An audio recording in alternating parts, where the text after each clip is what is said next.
Obviously, when I said that was for people getting married in partners, the opening line saying, somebody told me just the other day you're leaving me your food, that wasn't, I hadn't thought about that line. No. Nor does that relate to my relationship or indeed anyone, I just want to clear that up. Yeah.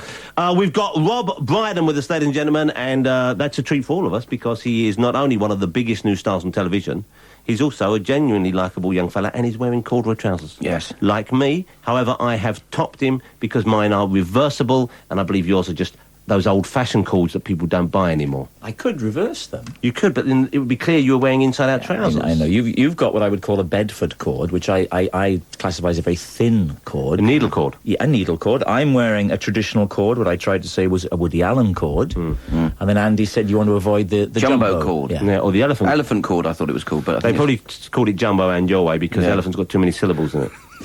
But, down in Dorset, jumbo. You know jumbo cord. Jumbo cord. Has it been a long Saturday? Oh, yeah, as always. Hard. Yeah, as always. Cord. I just heard you saying you wanted to go home. No, I didn't say I was sitting out there. No, Rob, what I was saying was, actually, if you paid attention, was that with you here, I could have gone home and the quality of the show wouldn't have dropped because you alone can handle something like this. He did say that at the beginning of the the show. That level of show. a talent, that magnitude of a talent. You are the king. It's true. Well, You thank are the very king. much, but you are. You are the king. Wait for it, though. He'll take it back. I know. I won't take it back. He will. There'll be something. I won't take it back. He will. Jeff and Marion and Jeff, I forget which order comes in. He's back on TV this Wednesday night. When I did Liquid News the other night that you were talking about, right, I was in the makeup room, and the makeup artist said to me, "Oh, said you two that Marilyn and John, don't you?"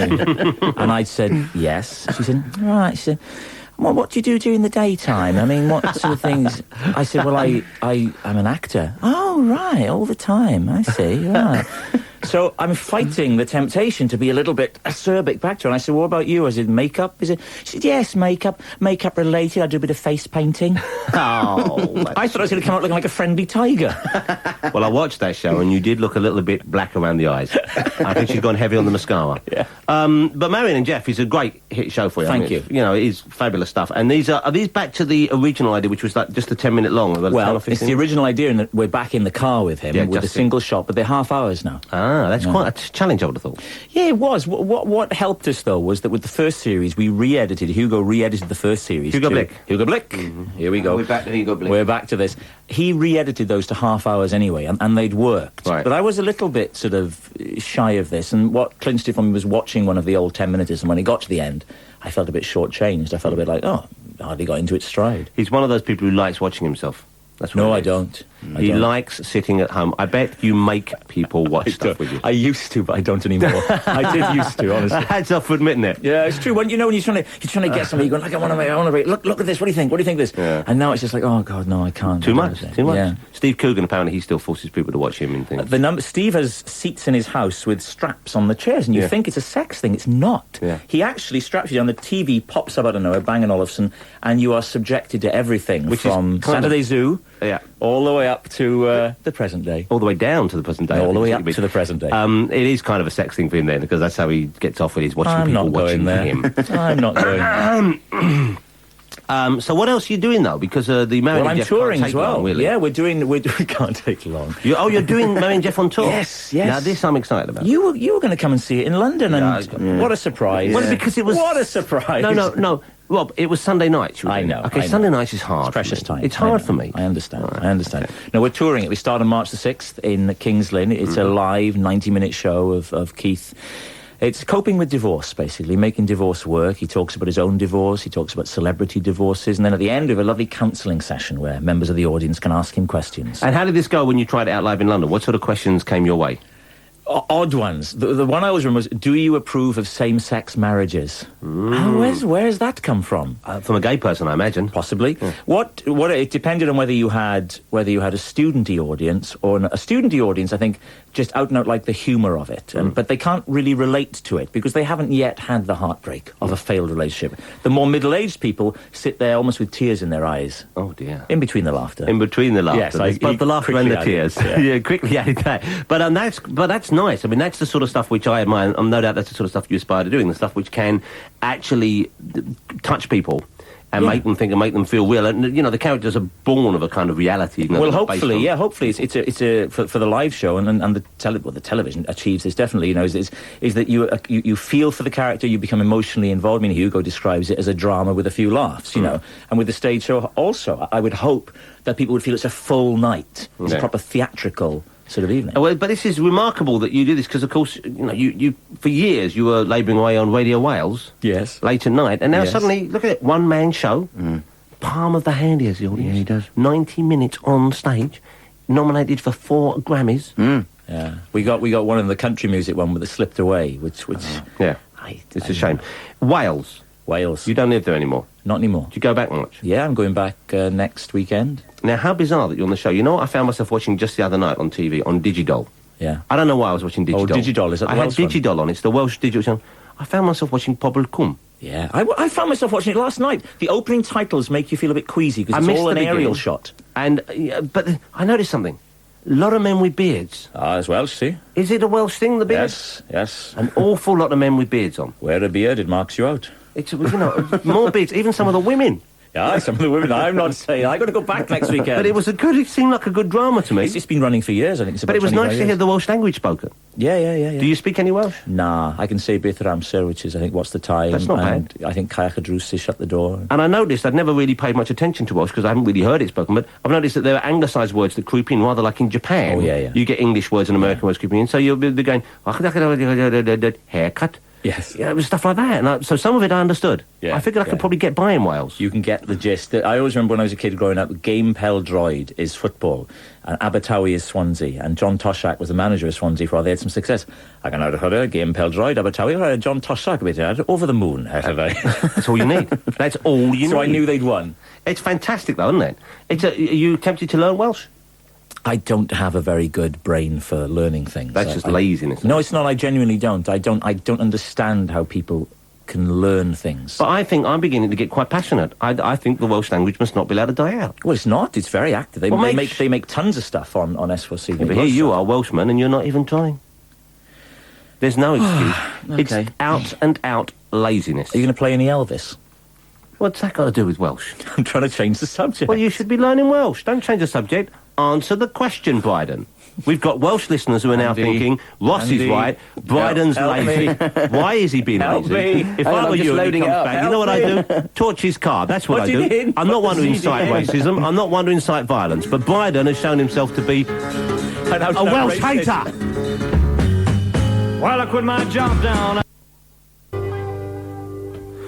We've got Rob Brydon with us. He's back on the BBC, on BBC Two, on Wednesday nights at 10 p.m. with a new series of Marion and Jeff, which, if you saw before, it was 10 minutes long. It's come back at half an hour now. Next year, they're doing 3-hour specials, apparently. Just him in the car. So it's really more of a cost-cutting exercise than anything. It is. It's just quick. It's just cheaper if you do it in a big batch. Now, over the Christmas period, you're in a thing on TV called The Cruise. Cruise of the Gods, yeah. And you were co-starring with it, one of my favourite comedians at the moment, who, not Steve Coogan, obviously, he's one of my favourite from yesteryear.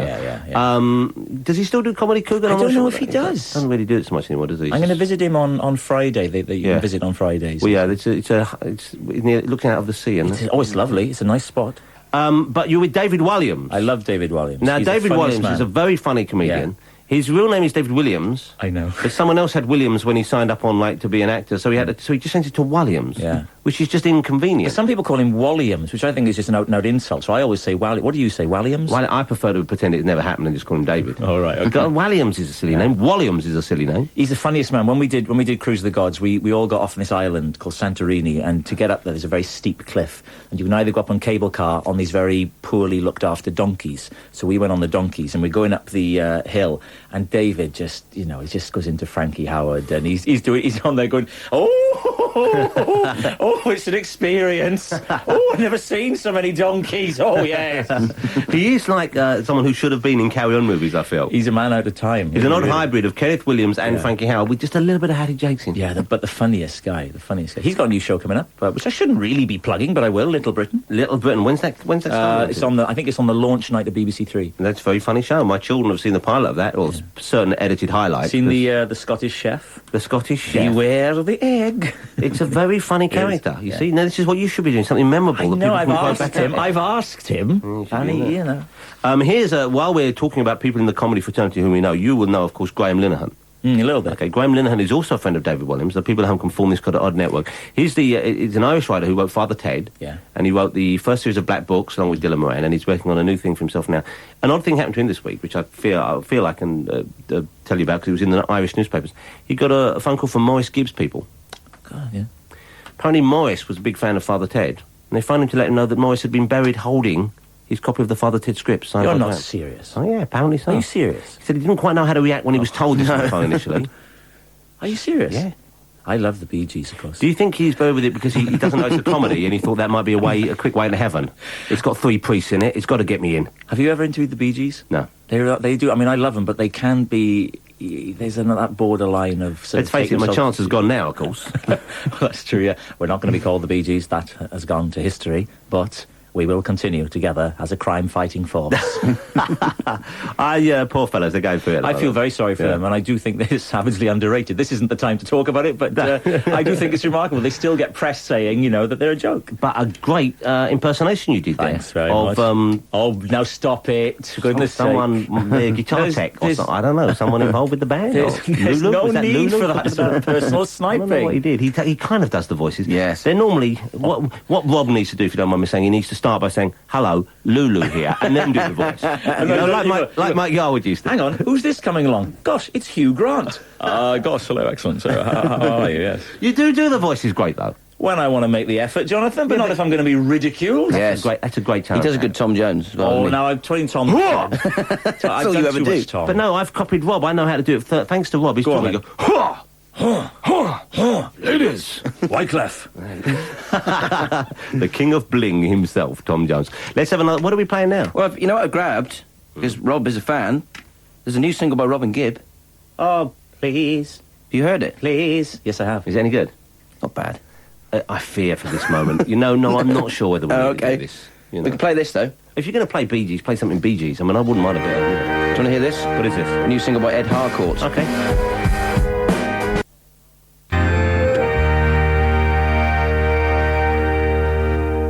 That was quite nice. Exciting here in the studio. Rob Brydon, feigning boredom during that song, took his new phone out. It's a new phone. Look at this. Look. Wow. It pops up like it's out of a little sheath. What's this all about? It's a new phone. What else can I say? You're showing off your newfound success by showing that you have a far better phone than we have. In cord trousers. Now, are you in a relationship at the moment? Now, Jonathan, there's no need. There's no People are need. interested, and there are young ladies out there who might be thinking, good-looking, young, talented man on the way up.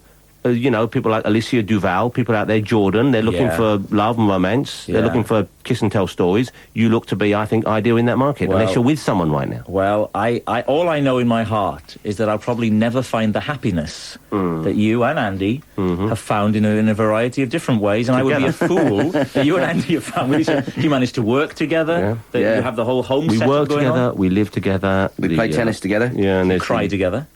That's very true. Sometimes. I'm very happy, thank you very much. Get together with Les Dennis and have a real old sob fest, the three of us. You give him a hard time. No, I do not. He's all fine now. It's all over now. He's better off out of it. He's over it now, We all know that. He better be over by now. There's no point dwelling on it, is there? Because it's been all of, 3 weeks? Yeah, she was no good for him. But, you can move in there now. With a mantle? Yeah. Oh, no, thank you. What's wrong with that? Did that slip out? Don't you think... you date actresses? Don't you think... No. Don't you think... No, I don't. Because they're a challenge, I suspect. Challenging, complex women. So I'm told, Jonathan, I wouldn't know. And you like what? A woman who's easy to dominate, quite simple taste, quite silly, possibly someone can't read?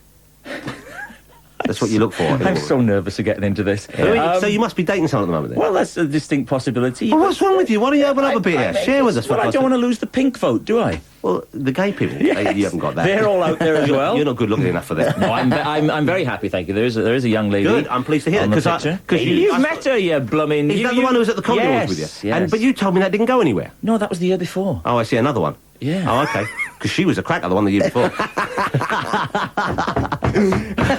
The new one's great. I'm not saying we're not the new one. The lovely... What have we got? We're only 5 minutes away from one. I thought we're safe. Yeah. We're pulling into harbour. Well, you had to go and raise Nothing it. You had bad to go and has raise the happened. issue of your personal life.